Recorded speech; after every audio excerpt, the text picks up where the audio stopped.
आप सभी को जय श्री राधे राधे। आज की कहानी का शीर्षक है डोरी यानी कि दहेज प्रथा।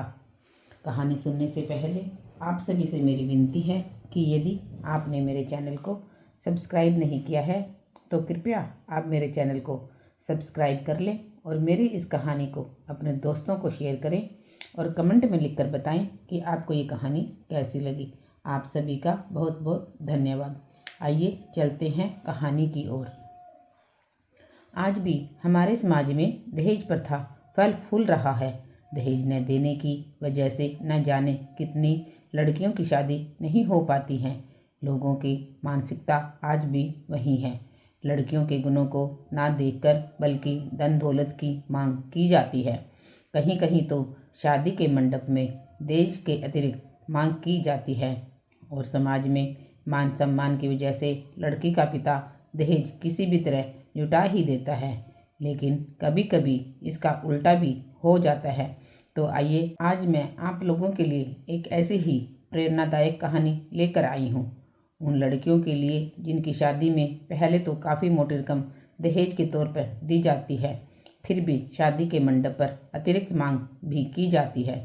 ऐसी स्थिति में हर लड़की का फर्ज यही कहता है कि ऐसे इंसान से शादी नहीं करना चाहिए जो दहेज का लोभी हो और समाज के बीच में दहेज की मांग करता हो। श्रुति एक संस्कारी लड़की जो कि सरकारी नौकरी करती थी और अपने पिता के 3 पुत्री में बीच की पुत्री थी। किसी कारणवश उसकी एक बार सगाई टूट चुकी थी और अब उसकी शादी सुमित नाम लड़के के साथ तय हुई थी।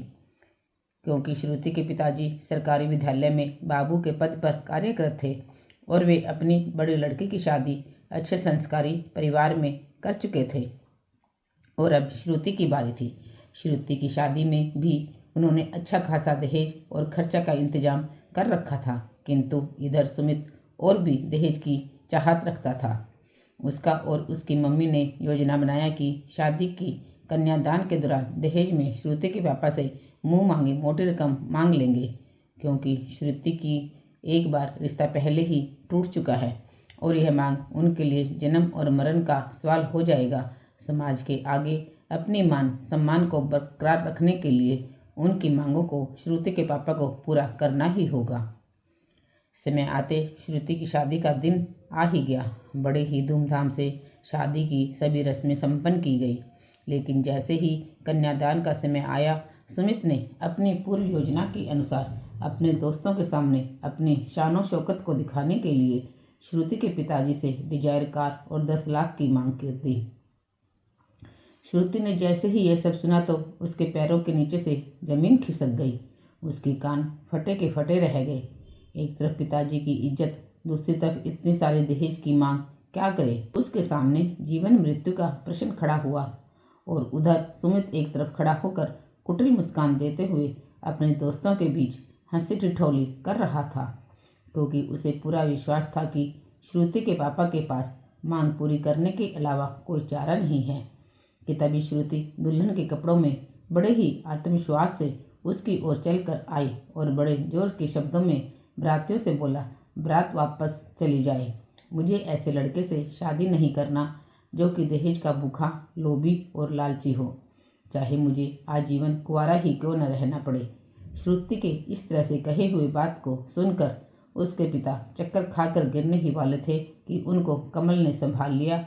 कमल उनकी बड़ी बेटी का देवर था और अच्छे ओहदे पर नौकरी कर रहा था।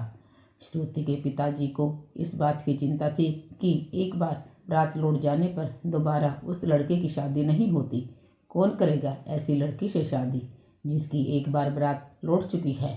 एक बार पुण्य कोशिश किया जाए और दहेज की मांग को थोड़ा कम करवाया जाए, लेकिन ना तो सुमित उनकी बात को माना और ना ही उसके परिवार वाले।